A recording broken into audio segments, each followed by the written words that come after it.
Hello students, in this video we'll discuss chapter number 2, Fundamental Rights, Fundamental Duties and Directive Principles of State Policy।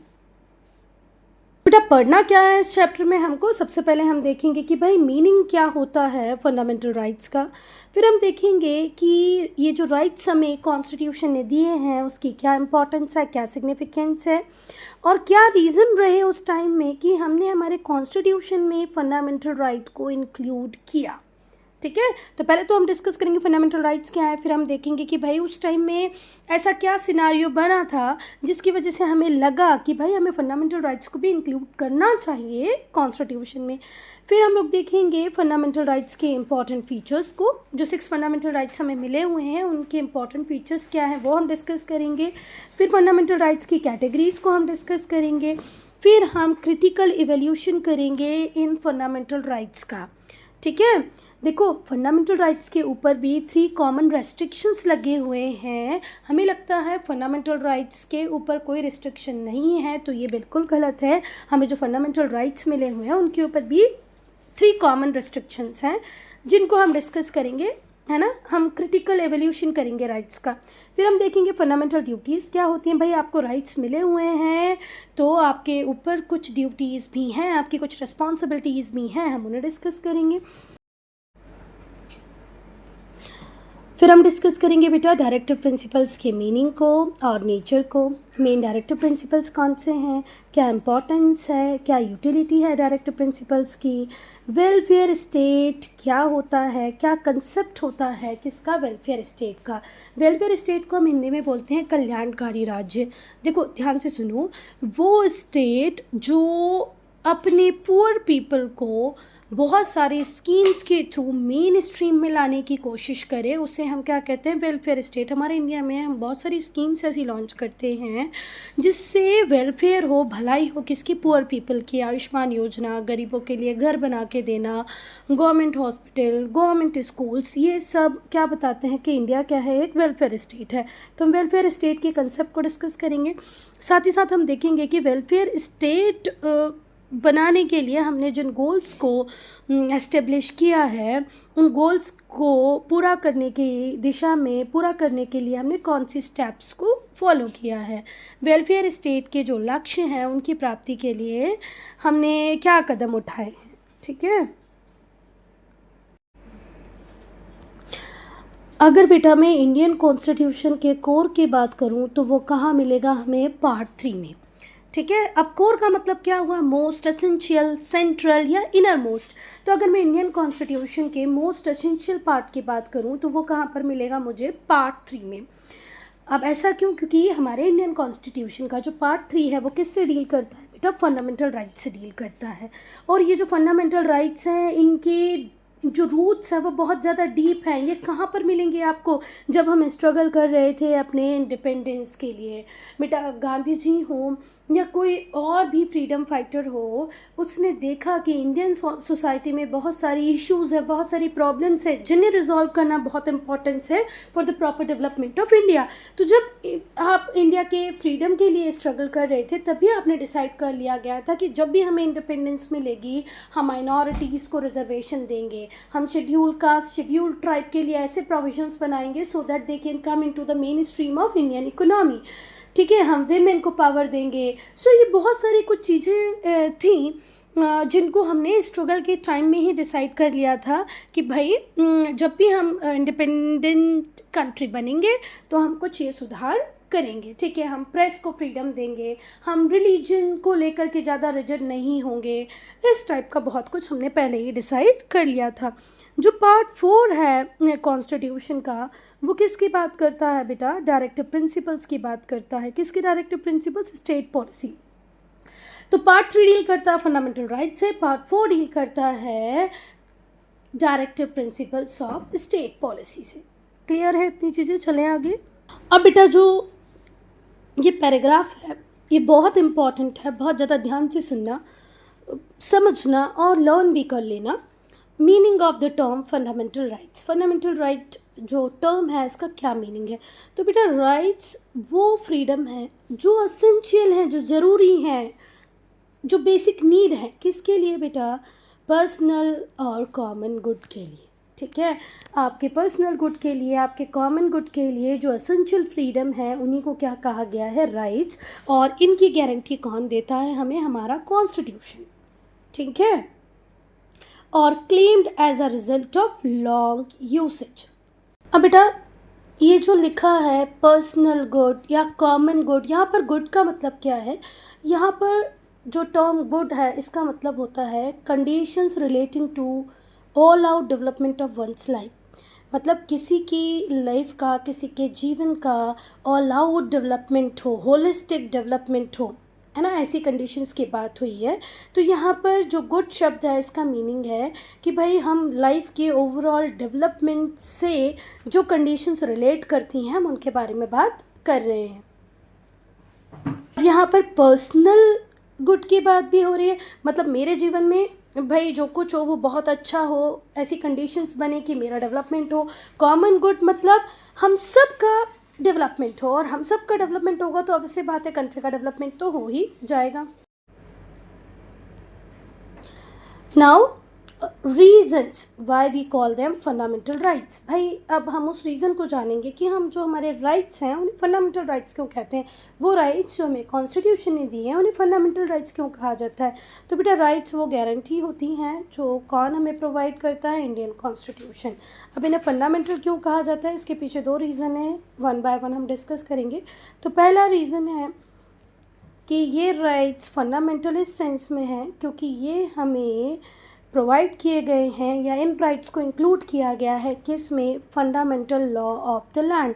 और हमारे India का fundamental law of land क्या कहा जाता है, constitution. Constitution क्या है, फंडामेंटल लॉ ऑफ लैंड है। हमारा पूरा जो गवर्नमेंट सेटअप है वो किसके अकॉर्डिंग ही चलता है, कॉन्स्टिट्यूशन के अकॉर्डिंग ही चलता है। तो फंडामेंटल लॉ ऑफ लैंड मतलब कि जो कॉन्स्टिट्यूशन है उसमें ये राइट्स इंक्लूडेड हैं, इसीलिए इन्हें क्या कहते हैं, फंडामेंटल राइट्स। अब हम सेकंड को डिस्कस करेंगे, ज़्यादा घूमना नहीं है बेटा, बस इतना ध्यान रखो इस पॉइंट में कि हम इन राइट्स को फंडामेंटल इस सेंस में कहते हैं क्योंकि इन्हें इंक्लूड किया गया है फंडामेंटल लॉ ऑफ लैंड के अंदर। और फंडामेंटल लॉ ऑफ लैंड क्या है, कॉन्स्टिट्यूशन।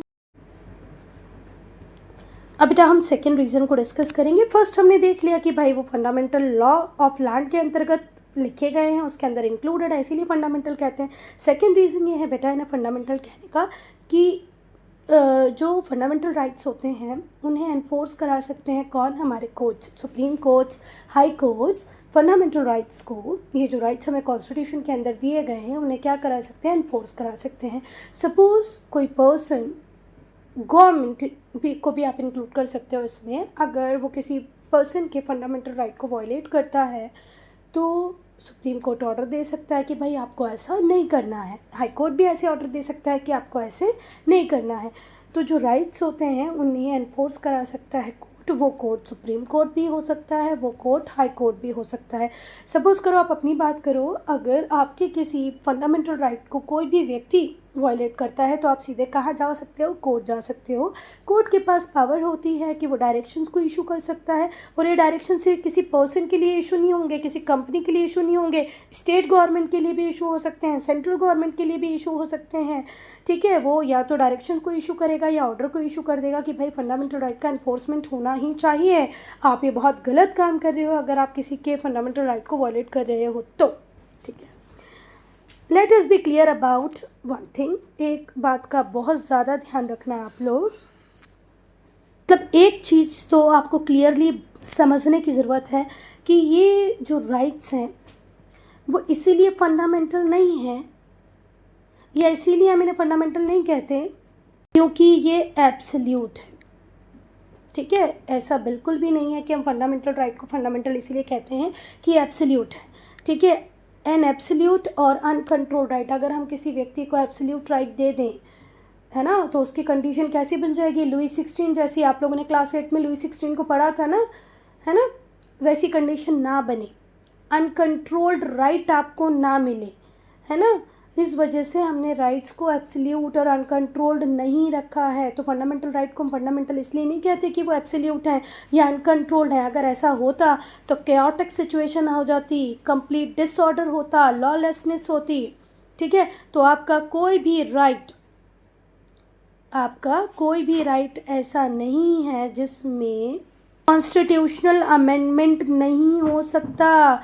अगर किसी दिन गवर्नमेंट को ऐसा लगता है कि for the welfare of our country हमें इस राइट में चेंज करना चाहिए तो कॉन्स्टिट्यूशनल अमेंडमेंट हो सकता है। Neither are the rights free from constitutional amendments. Rights change with the time and situation. Rights को आप चेंज कर सकते हो टाइम के साथ, सिचुएशन के साथ। तो बेटा होप ये आपको क्लियर हुआ होगा। एक बात बहुत क्लियरली आपको समझ लेनी है कि फंडामेंटल राइट्स इसलिए फंडामेंटल नहीं है क्योंकि ये एब्सोल्यूट है, ठीक है। अगर एब्सोल्यूट होते, अनकंट्रोल्ड राइट होते तो कंप्लीट कैओटिक सिचुएशन, डिसऑर्डर होता, लॉलेसनेस होती। इसीलिए ये राइट ना ही तो एब्सोल्यूट है, ना ही तो अनकंट्रोल्ड है, ठीक है। आपका कोई भी राइट ऐसा नहीं है जिसमें कॉन्स्टिट्यूशनल अमेंडमेंट नहीं हो सकता। राइट्स चेंज होंगे according to time and according to situation. बेटा 10 दिसंबर 1948 को 10 दिसंबर 1948 को जो यूएन की जनरल असेंबली बैठी थी उसने किसको अडॉप्ट किया? Universal declaration of human rights. मतलब हर कंट्री जो यूएन का मेंबर थी उसे कुछ ह्यूमन राइट्स पे यस कहना था, ठीक है, कि भाई these basic rights are there और इनको सारी मेंबर कंट्रीज़ फॉलो करेंगी। सो जो जनरल असेंबली थी उसने अडॉप्ट किया universal declaration of human rights और इसी वजह से हम हर साल 10 दिसंबर को सेलिब्रेट करते हैं ह्यूमन राइट्स डे। पूरे वर्ल्ड में, पूरी दुनिया में, मतलब पूरा वर्ल्ड 10 दिसंबर को ह्यूमन राइट्स डे सेलिब्रेट करता है। और बेटा जो यूनाइटेड नेशंस है, जिसे हम हिंदी में क्या भी कहते हैं, संयुक्त राष्ट्र, इसने अपने सारे मेंबर स्टेट्स को बुलाया। जितनी भी कंट्री थी ना जो इसकी मेंबर थी उन सबको बुलाया और उन सब से कहा कि भाई ये जो ह्यूमन राइट्स हैं इनको आप अपने अपने रिस्पेक्टिव कॉन्स्टिट्यूशन में इंक्लूड करें। भाई हर कंट्री का अपना कॉन्स्टिट्यूशन है तो आपको अपने अपने कॉन्स्टिट्यूशन में ये ह्यूमन राइट्स को इंक्लूड करना चाहिए। ऐसा यूएन ने कहा, किससे? अपने मेंबर स्टेट से। जितने भी सदस्य देश थे उन सबको बुलाकर ये कहा। तो भाई जो हमारा इंडियन कॉन्स्टिट्यूशन है उसमें हमने अफर्म किया है, अडॉप्ट किया है और एनेक्ट किया है किसको? ह्यूमन राइट्स को। अब इन तीनों वर्ड का मैं हिंदी मीनिंग बताऊंगी, उसके पहले ये सुनो कि भाई जो हमारे कॉन्स्टिट्यूशन मेकर्स थे कहीं ना कहीं उन्हें भी लगता था कि कुछ ना कुछ बेसिक ह्यूमन राइट्स हमें अपने लोगों को देना ही पड़ेगा और यूएन भी इस बात को कह रहा था। तो हमने बहुत बढ़िया तरीके से कुछ फंडामेंटल राइट्स को लिखा है ना और उसे अपने कॉन्स्टिट्यूशन में इंक्लूड किया। किसने किया था बेटा? वो लोग जो उस टाइम में कॉन्स्टिट्यूशन लिख रहे थे। अफर्म करने का मतलब होता है स्ट्रांगली सपोर्ट करना। तो बेटा जब ह्यूमन राइट्स बनाए गए किसके द्वारा? यूनाइटेड नेशंस के द्वारा, तो हमने उसे स्ट्रांगली सपोर्ट किया कि हाँ भाई हम अग्री करते हैं कि ये कुछ बेसिक राइट है जो लोगों को मिलने चाहिए, हम भी देंगे। तो इंडियन कॉन्स्टिट्यूशन ने अफर्म किया, मतलब स्ट्रांगली सपोर्ट किया ह्यूमन राइट्स को। क्योंकि हम इन्हें सपोर्ट कर रहे थे इसलिए हमने इन्हें अडॉप्ट किया। अडॉप्ट करने का मतलब क्या होता है? अपनाना। हमने इन्हें अपनाया। एनेक्ट करने का मतलब क्या होता है? लागू कर देना। तो हमारे इंडियन कॉन्स्टिट्यूशन के अंदर हम स्ट्रांगली सपोर्ट करते हैं ह्यूमन राइट्स को, इसीलिए हमने इन्हें अपनाया है और हमने इन्हें लागू किया है। क्लियर हुई बात? अब हम जानेंगे कि भाई ये जो राइट्स हैं इनका सिग्निफिकेंस क्या है, इनका इम्पोर्टेंस क्या है, क्यों ये महत्वपूर्ण है। और हम साथ ही साथ ये भी जानेंगे कि वो कौन से कारण थे, कौन से रीजन थे जिसकी वजह से इंक्लूजन होता है इन राइट्स का हमारे कॉन्स्टिट्यूशन में। अगर बेटा ये जो वर्ड इंक्लूजन है इसके मैं हिंदी मीनिंग की बात करूँ तो वो होता है समावेश करना। अब समावेश से भी आपको समझ में नहीं आया होगा तो ध्यान से सुनो। इनकॉर्पोरेट करना, साथ में जोड़ लेना, एडिशन, ठीक है। कॉन्स्टिट्यूशन के अंदर इसे ऐड क्यों किया गया है? तो इसीलिए यहाँ पर स्टैंडर्ड वर्ड यूज़ हुआ है इंक्लूजन, जिसको आप इजीली एडिशन भी लिख सकते हो, इनकॉर्पोरेशन भी लिख सकते हो। इनकॉर्पोरेट करना, ऐड करना, इंक्लूजन, हिंदी मीनिंग क्या है? समावेश।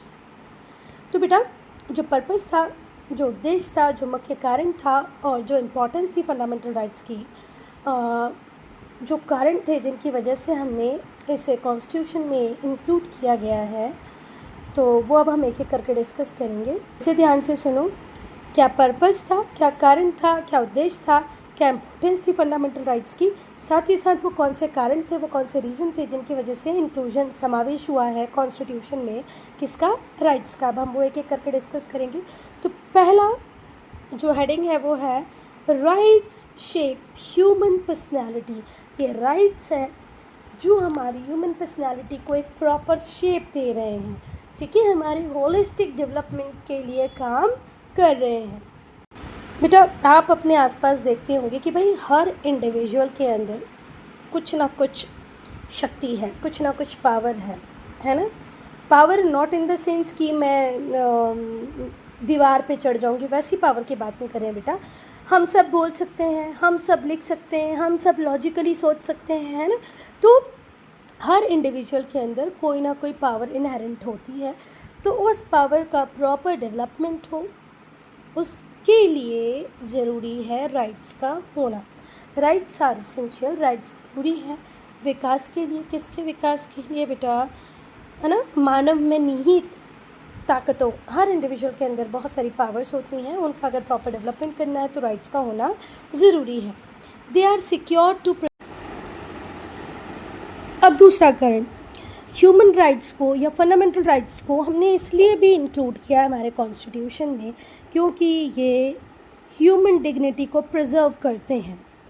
प्रिजर्व करने का मतलब क्या होता है, संरक्षित करना। ह्यूमन डिग्निटी का मतलब क्या होता है, मानवीय गरिमा। आज हर व्यक्ति चाहता है कि उसकी डिग्निटी को मेंटेन किया जाए, है ना। तो ह्यूमन डिग्निटी को प्रिजर्व करने के लिए, सोशल प्रोग्रेस को प्रमोट करने के लिए और हमें लार्जर फ्रीडम मिले, मतलब व्यापक स्वतंत्रता मिले। अब हम लोग खुद बाउंड करके नहीं रहना चाहते, हम हमारे ओपिनियंस को फ्रीली एक्सप्रेस करना चाहते हैं, है ना। तो हमें लार्जर फ्रीडम मिले, व्यापक स्वतंत्रता मिले, सोशल प्रोग्रेस हो, समाज को आगे की तरफ ले जाया जाए, समाज की प्रगति हो। इस वजह से हमने ह्यूमन राइट्स को इंक्लूड किया है किसमें, कॉन्स्टिट्यूशन में। फिर से एक बार ध्यान से सुन लो पूरा पैराग्राफ कि जो अधिकार हैं वो प्रत्येक व्यक्ति में जो पावर इनहेरेंट है ना, उसके विकास के लिए, उसके डेवलपमेंट के लिए ज़रूरी है। फिर अगर हमें मानवीय गरिमा को बनाए रखना है, हमें ह्यूमन डिग्निटी को प्रिजर्व करना है, हमें लार्जर फ्रीडम देना है, सोशल प्रोग्रेस की बात करना है, तो ये सब राइट्स के साथ ही हो सकती हैं। जब हम फंडामेंटल राइट्स की बात करें तभी हो सकती हैं। अगर हम फंडामेंटल राइट्स हमारे सिटीजन्स को नहीं देंगे तो ये सारी चीज़ें नहीं होंगी। Second point, democracy implies civil liberties. बेटा डेमोक्रेसी आप लोगों ने पढ़ाई है कि एक ऐसा फॉर्म होता है गवर्नमेंट का जहाँ पर लोगों के पास पावर होती है अपने रिप्रेजेंटेटिव को चुनने की, ठीक है। तो डेमोक्रेसी का मतलब ही है सिविल लिबर्टीज़, है ना। नागरिकों को, लोगों को उनके हिस्से की पूरी स्वतंत्रता दी जाए। ये कौन इंश्योर कराता है, डेमोक्रेसी। तो एम्प्लाइज का जो हिंदी मीनिंग होता है वो होता है तात्पर्य। तात्पर्य को थोड़ा सा सिंपल करूँ तो होता है मीनिंग। तो डेमोक्रेसी का अल्टीमेट मीनिंग ही होता है सिविल लिबर्टीज़, नागरिक स्वतंत्रता, कि भाई जो लोग रह रहे होंगे कंट्री में उन्हें पूरी फ्रीडम दी जाएगी। डेमोक्रेसी मीनिंगलेस है, डेमोक्रेसी का कोई मतलब नहीं है अगर सिविल लिबर्टीज़ नहीं है। लोगों को, नागरिकों को अगर स्वतंत्रता नहीं दी जा रही है तो उस कंट्री को हम डेमोक्रेटिक कंट्री बोलेंगे ही नहीं। डेमोक्रेसी वहाँ पर मीनिंगलेस हो जाती है जब आप लोगों ने, मतलब जो सरकार में लोग बैठे हैं उन्होंने अगर लोगों को पूरी आज़ादी नहीं दे रखी है, नागरिकों को पूरी फ्रीडम नहीं दे रखी है, तो उस डेमोक्रेसी का कोई मतलब नहीं है। अब देखो इन जनरल हमें क्या चाहिए, freedom of speech, freedom of assembly, कि भाई हम 1000-2000 लोग एक साथ मिल पाएँ, कुछ मुद्दों पर, कुछ टॉपिक पे डिस्कशन कर पाएँ, हमें बोलने की आज़ादी हो, न्यूज़पेपर में वो सारे कंटेंट को हम प्रिंट करा पाएँ, पब्लिश करा पाएँ जो बेसिक नीड है सोसाइटी के। ऐसा ना हो कि उस कंटेंट के ऊपर सेंसरशिप लगा दी जाए क्योंकि वो गवर्नमेंट के अगेंस्ट में हो, है ना। तो फ्रीडम ऑफ स्पीच भी हमें चाहिए, फ्रीडम ऑफ असेंबली भी हमें चाहिए। फिर साथ ही साथ हमें फ्रीडम ऑफ रिलीजन भी चाहिए, धार्मिक स्वतंत्रता भी हमें चाहिए कि भाई मैं जिस रिलीजन से कनेक्ट कर पा रही हूँ मैं उस रिलीजन को प्रैक्टिस करूँ, ठीक है। चाहे तो बुद्धिज़्म हो, जैनिज़्म हो या इस्लाम हो, are not protected by the state. पर स्टेट हमें फ्रीडम ऑफ रिलीजन नहीं देता है, जहाँ पर स्टेट फ्रीडम ऑफ असेंबली नहीं देता है, जहाँ पर फ्रीडम ऑफ स्पीच नहीं होगी, वहाँ पर डेमोक्रेसी मीनिंगलेस है। उस कंट्री को हम डेमोक्रेटिक कंट्री नहीं कहेंगे। जहाँ पर स्टेट, सरकार protection they freedom of speech को, फ्रीडम ऑफ रिलीजन को, फ्रीडम ऑफ असेंबली को, तो भाई वो कंट्री ही ट्रूली डेमोक्रेटिक कंट्री है। तो आई बात समझ में कि भाई डेमोक्रेसी वहाँ मीनिंगलेस हो जाएगी जहाँ ये सारी आज़ादी आपने लोगों को नहीं दे रखी है। थर्ड पॉइंट, राइट्स बेटा हमें हेल्प करते हैं किस में, गवर्नमेंट के अनजस्ट एक्ट्स के ऊपर चेक लगाने में। ठीक है, राइट्स क्या है, चेक की तरह काम करने वाले इंस्ट्रूमेंट हैं जो हमारे पास अवेलेबल हैं। जब भी कोई गवर्नमेंट कोई अनजस्ट एक्ट करेगी, कोई अन्यायपूर्ण काम करेगी, तो उसके ऊपर हम चेक रख सकते हैं, अंकुश लगा सकते हैं। अगर मैं थोड़ा सा और डीप में जाके समझाऊं तो देखो, कितनी बार हम लोग देखते हैं कि गवर्नमेंट कोई ऐसा लॉ ले आती है, ठीक है, कोई ऐसा काम करती है जिससे हमें लगता है कि भाई ये सोसाइटी के वेलफेयर में तो बिल्कुल भी नहीं है। तो जब सरकार अन्यायपूर्ण काम करने लग जाएगी तो ये राइट्स ही होंगे जो हमारी हेल्प करेंगे। कितनी बार हम लोग देखते हैं कि गवर्नमेंट जो फुटपाथ पे काम करने वाले लोग होते हैं उनसे बोलती हैं यहाँ पर काम आप नहीं करोगे। एक बार ऐसा केस हुआ है, आप लोग नेट पे चेक करना, Bombay BMC, Bombay municipal corporation versus Olga Tellis. उसमें ऐसे ही हुआ था कि सरकार ने उन लोगों को फुटपाथ पे काम करने को मना किया, पर एक व्यक्ति ने वहाँ पर केस लड़ा और सरकार ने मतलब सुप्रीम कोर्ट ने ये जजमेंट दिया कि गवर्नमेंट जब तक उन्हें पक्की दुकानें बनाकर नहीं दे देती, जब तक उनके काम को कहीं और शिफ्ट नहीं कर देती, तब तक उन्हें फुटपाथ से नहीं हटाया जाएगा। जबकि इस केस में बॉम्बे म्यूनसिपल कॉरपोरेशन भी सही था, मतलब सरकार भी सही थी, ठीक है, और भाई लोग तो सही थे कि उनकी लाइवलीहुड जा रही है, हम क्या करें, हमारे पास इतना पैसा नहीं है कि हम पक्की दुकानें बनवा सकते हैं। तो बेटा राइट्स हमें हेल्प करते हैं फर्म स्टैंड लेने पे जब गवर्नमेंट कोई अनजस्ट एक्ट करती है। अधिकार सरकार के अन्यायपूर्ण कार्यों पर अंकुश लगाता है, चेक लगाता है। ठीक है, जो फंडामेंटल राइट्स हैं जो हमें कॉन्स्टिट्यूशन ने दिए हैं उन्हें हम बदल सकते हैं बेटा, और उन्हें कर्टेल भी कर सकते हैं। अल्टर करना मतलब होता है बदलना, और कर्टेल करने का मतलब होता है घटा देना, कम कर देना। तो उन्हें कर्टेल भी किया जा सकता है, मतलब उन्हें कम भी किया जा सकता है, और अल्टर करना मतलब उन्हें बदला भी जा सकता है। ठीक है, पर ये कब ही पॉसिबल होगा, जब हम कॉन्स्टिट्यूशन में अमेंडमेंट करेंगे। ठीक है, तो जो फंडामेंटल राइट्स हैं उन्हें अल्टर किया जा सकता है, उन्हें कल्टर किया जा सकता, कर्टेल किया जा सकता है only by amendment to the constitution. तो जो इनका इंक्लूजन है बेटा कॉन्स्टिट्यूशन में, वो सिर्फ एग्जीक्यूटिव के ऊपर ही चेक नहीं रखता, जैसे प्रेसिडेंट, प्राइम मिनिस्टर या दूसरे मिनिस्टर या दूसरे गवर्नमेंट ऑफिशियल, बट ये पार्लियामेंट के ऊपर और दूसरी लेजिस्लेटिव बॉडीज़ के ऊपर भी चेक रखता है। कॉन्स्टिट्यूशन में राइट्स को इंक्लूड करके सिर्फ नज़र एग्जीक्यूटिव, प्रेसिडेंट, प्राइम मिनिस्टर या दूसरे गवर्नमेंट ऑफिशियल पे ही नहीं रखी है, पर बेटा पार्लियामेंट के ऊपर, दूसरी लेजिस्लेटिव बॉडी के ऊपर भी हमारे राइट्स का एक इम्पॉर्टेंट रोल है। बेटा जितने भी राइट्स हमें मिले हुए हैं वो सारे के सारे राइट्स एनफोर्सेबल हैं बाय द कोर्ट। कोई भी व्यक्ति हो, जितने भी व्यक्ति हैं, सब, ऑल पर्सन, भले ही उनकी रेस कोई भी हो, धर्म कोई भी हो, जात कोई भी हो, वो मेल हो, फीमेल हो, वो हर व्यक्ति जो किसी भी कास्ट को बिलोंग करता है, मेल है, फीमेल है, रिलीजन को किसी भी बिलोंग करता हो, वो उसके पास पूरा राइट है, अधिकार है कि वो सुप्रीम कोर्ट जा सकता है, हाई कोर्ट जा सकता है अपने फंडामेंटल राइट के एनफोर्समेंट के लिए। कितनी बार हम लोग देखते हैं ऐसा होता है कि हमारे राइट को कोई स्टेट गवर्नमेंट या लोकल गवर्नमेंट कर्टेल करने की कोशिश करती है, तो हम किसकी शरण में जा सकते हैं, सुप्रीम कोर्ट और हाई कोर्ट की शरण में जा सकते हैं कि भाई ये हमारा अधिकार था और ये पर्टिकुलर गवर्नमेंट या पर्टिकुलर व्यक्ति या पर्टिकुलर कंपनी हमारे इन फंडामेंटल राइट्स में एनक्रोचमेंट कर रही हैं। तो सुप्रीम कोर्ट, हाई कोर्ट के पास पूरी अथॉरिटी है कि वो राइट्स को एनफोर्स कराएं इन द पब्लिक इंटरेस्ट। बेटा पब्लिक के इंटरेस्ट के लिए हम देखो, हुआ क्या था कि सुप्रीम कोर्ट को अप्रोच करना, हाई कोर्ट को अप्रोच करना इतना इजी काम तो नहीं है, तो लोग इन्हें अप्रोच ही नहीं करते थे, भले ही उनके फंडामेंटल राइट का वायलेशन होता रहे। तो एक नया कंसेप्ट इंट्रोड्यूस हुआ जिसे हम बोलते हैं PIL, पब्लिक इंटरेस्ट लिटिगेशन।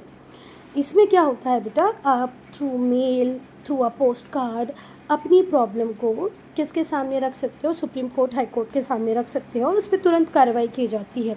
तो बेटा पब्लिक इंटरेस्ट में कोई भी कमेंट्स कर सकता है लिटिगेशन को, कहाँ पर, कोर्ट में। इसी को हम क्या कहते हैं, PIL, पब्लिक इंटरेस्ट लिटिगेशन। अच्छा, इस पब्लिक इंटरेस्ट लिटिगेशन के लिए आपके फिजिकल प्रेजेंस की ज़रूरत नहीं है। Through mail, through post card, through letter you can approach to Supreme Court और हाई कोर्ट।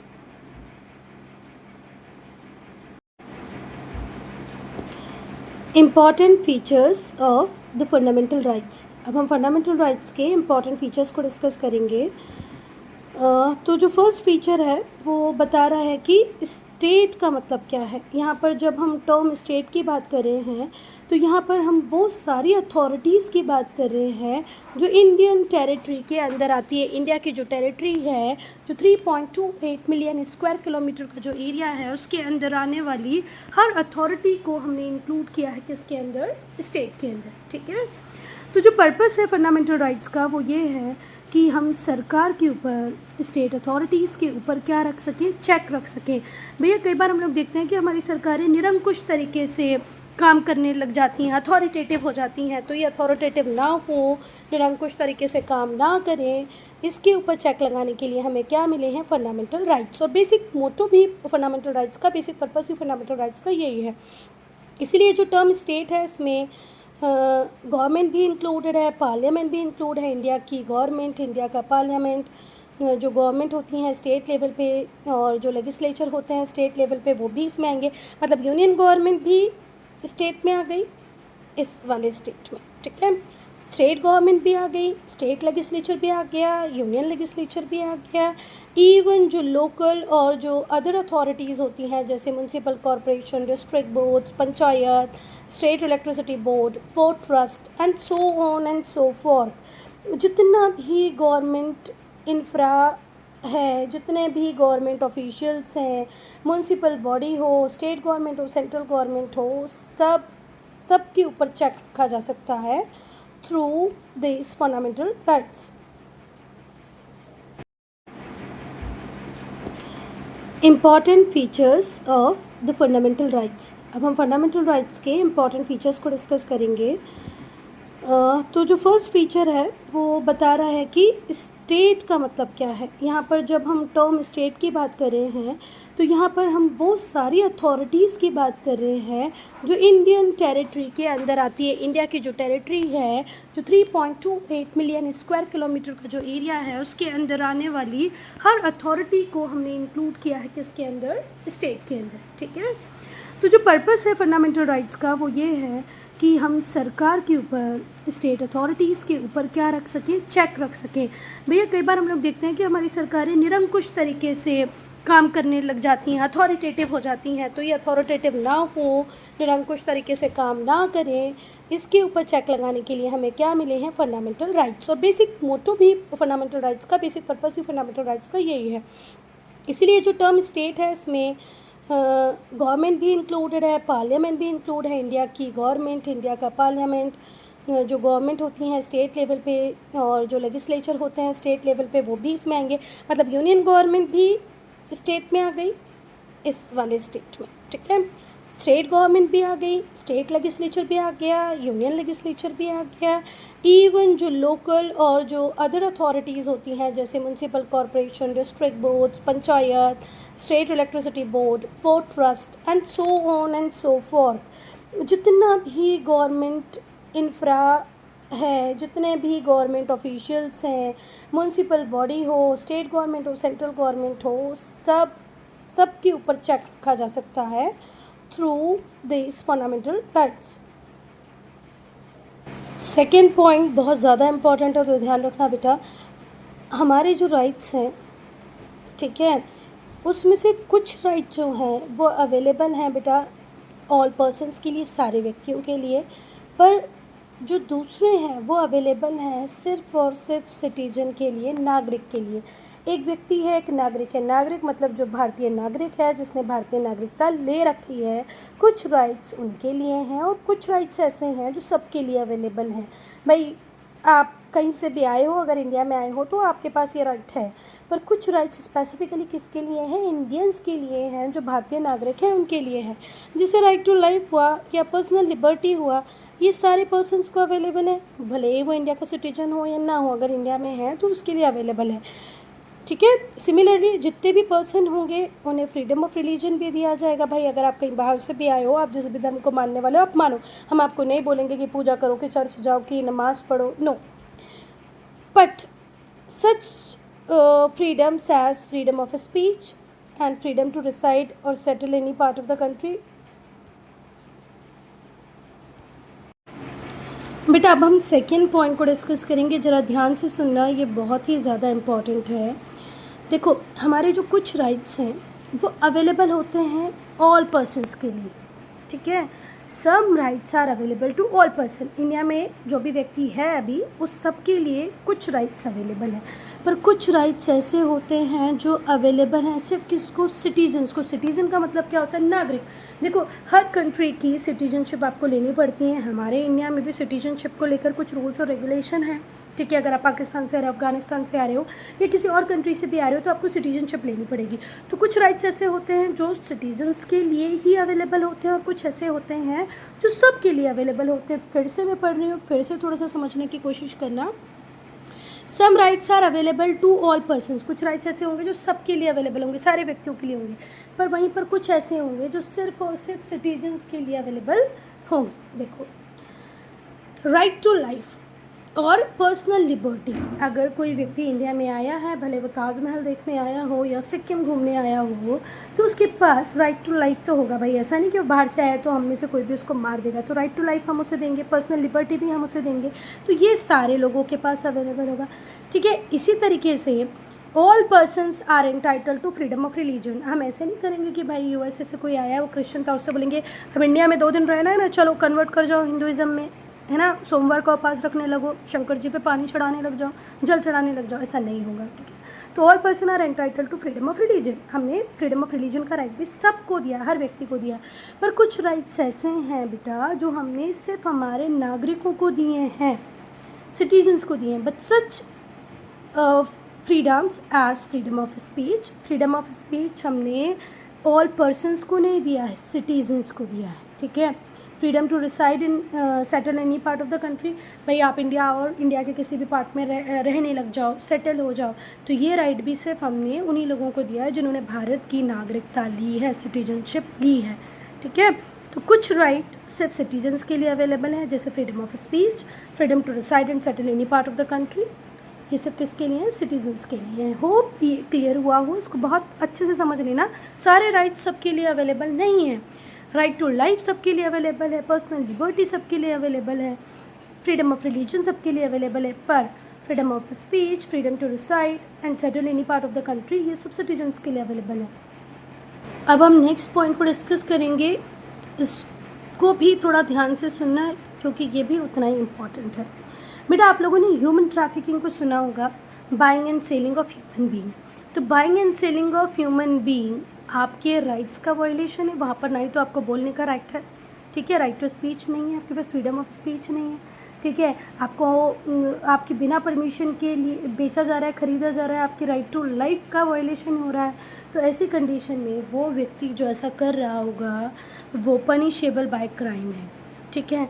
कई बार हम लोग देखते हैं कि कोई व्यक्ति ऐसा नहीं कर रहा होता है, कई बार हमारी लाइवलीहुड को छीनने का काम, हमारी फ्रीडम को छीनने का काम कौन कर रही होती है, गवर्नमेंट कर रही होती है।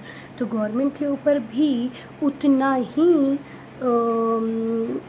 प्रेशर लगाया जाएगा कोर्ट्स के द्वारा जितना एक इंडिविजुअल के ऊपर लगाया जाएगा कि भाई आप सरकार ज़रूर हो पर आप किसी भी पर्सन के फंडामेंटल राइट का वायलेशन नहीं कर सकते। ध्यान से सुनो। देखो, जो राइट्स होते हैं वो इंडिविजुअल्स को प्रोटेक्ट करते हैं अगेंस्ट द स्टेट। मतलब सरकार, भले वो लोकल गवर्नमेंट हो, स्टेट गवर्नमेंट हो, यूनियन गवर्नमेंट हो, उन सब के खिलाफ भी राइट्स हमें प्रोटेक्शन देते हैं। साथ ही साथ राइट हमें उन लोगों के एक्शन के अगेंस्ट में भी प्रोटेक्शन देते हैं जो सरकार तो नहीं है, प्राइवेट सिटीजन्स है, बड़े बड़े कंपनी है, कोई पर्टिकुलर बंदा है, अगर वो भी हमारे राइट्स का वायलेशन कर रहा है तो उसके अगेंस्ट में भी हमें प्रोटेक्शन मिलेगी।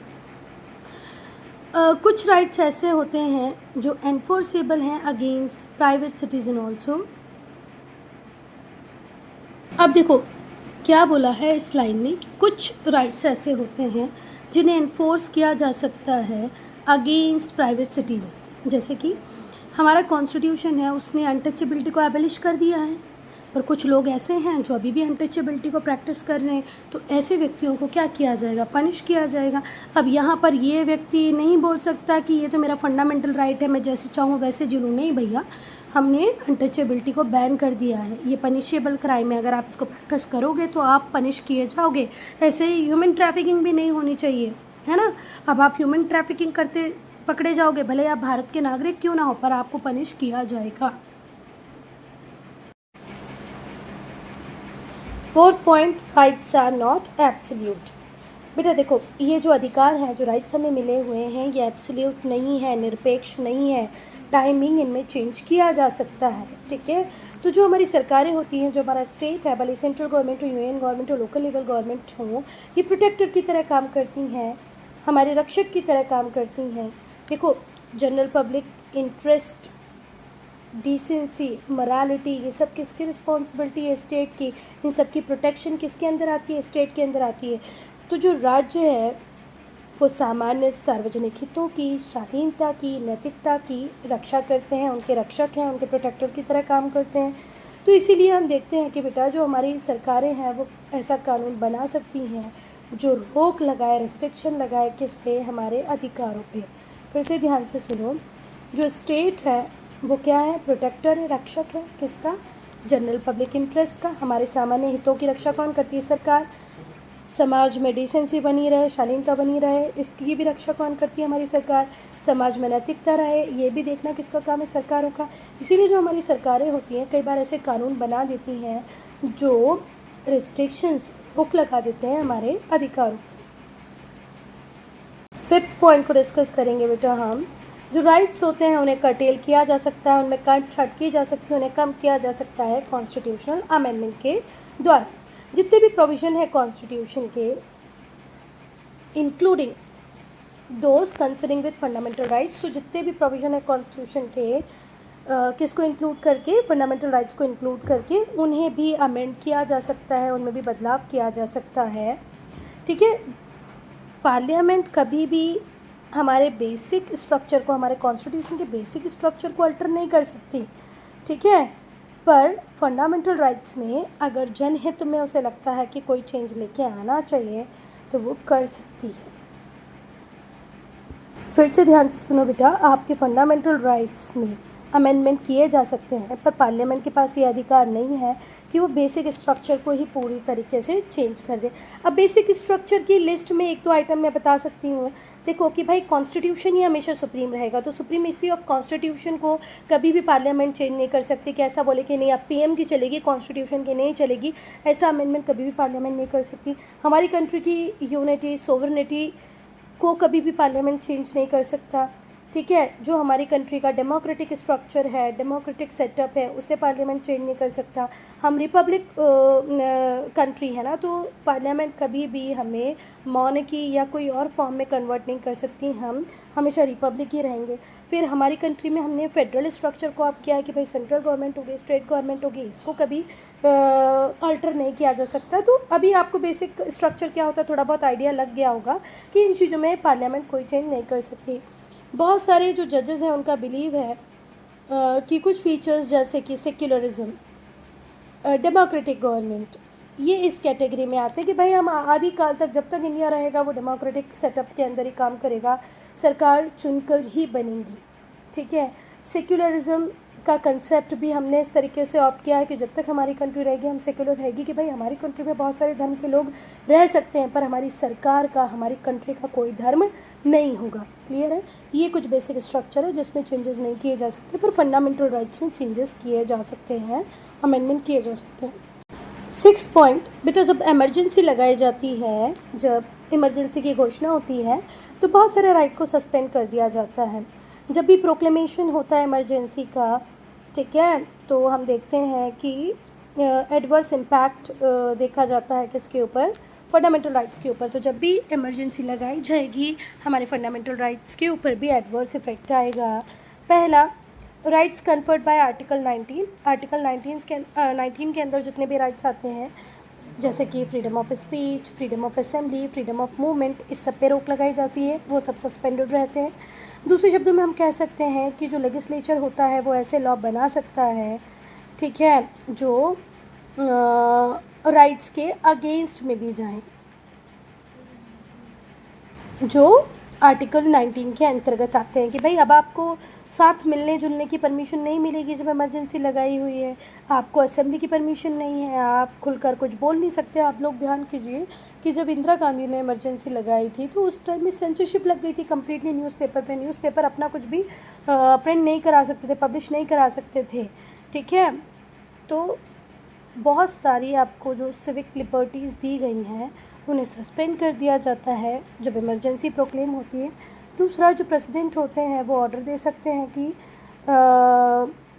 जो right to move the court है उसे भी सस्पेंड कर दिया जाए। ठीक है, बस कुछ राइट्स में चेंजेस नहीं देखे जाएंगे, वो राइट्स जो आर्टिकल 20 और 21 के अंतर्गत मिले हैं, जैसे लाइफ की बात अगर हम करें, पर्सनल लिबर्टी की बात हम करें, तो इनमें चेंजेस नहीं आएंगे। अब हम देखेंगे कैटेगरीज। नहीं बेटा, हम नहीं देख रहे हैं, हम नेक्स्ट पार्ट में देखेंगे। यहाँ से हम पार्ट 2 स्टार्ट करेंगे। ठीक है।